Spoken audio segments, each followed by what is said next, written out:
लक्ष्मण ने 14 सालों तक क्यों नहीं खाया था खाना। 14 वर्ष की इस लंबी अवधि में लक्ष्मण जी ना तो एक भी दिन सोए और ना ही उन्होंने कभी भोजन ग्रहण किया।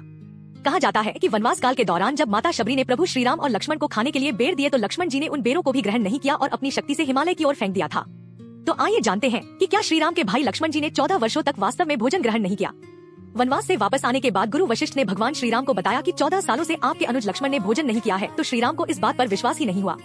उन्होंने गुरु वशिष्ठ से कहा कि गुरुवर, मैं तो प्रतिदिन भोजन के समय लक्ष्मण को खाने के लिए भोजन देता था, साथ ही मैंने आज तक लक्ष्मण को दिया गया भोजन कहीं आसपास पड़ा हुआ भी नहीं देखा।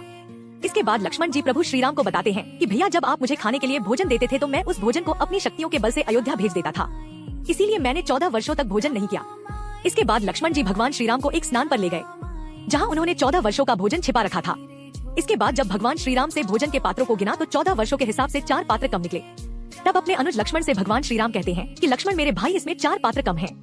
क्या आपने वनवास के दौरान 4 दिन भोजन किया, क्योंकि इसमें 4 पात्र कम हैं।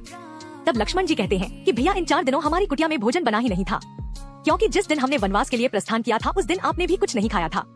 इसके पश्चात जब हमारे पिता राजा दशरथ की मृत्यु हुई तब भी हमारे यहाँ भोजन नहीं बना, और जब माता जानकी जी का अपहरण करके लंका का राजा रावण ले गया उस दिन भी हमारी कुटिया में भोजन नहीं बना था। साथ ही जिस दिन मुझे मेघनाद ने शक्ति बाण मारा था उस दिन भी हमने भोजन नहीं किया। जय श्री राम।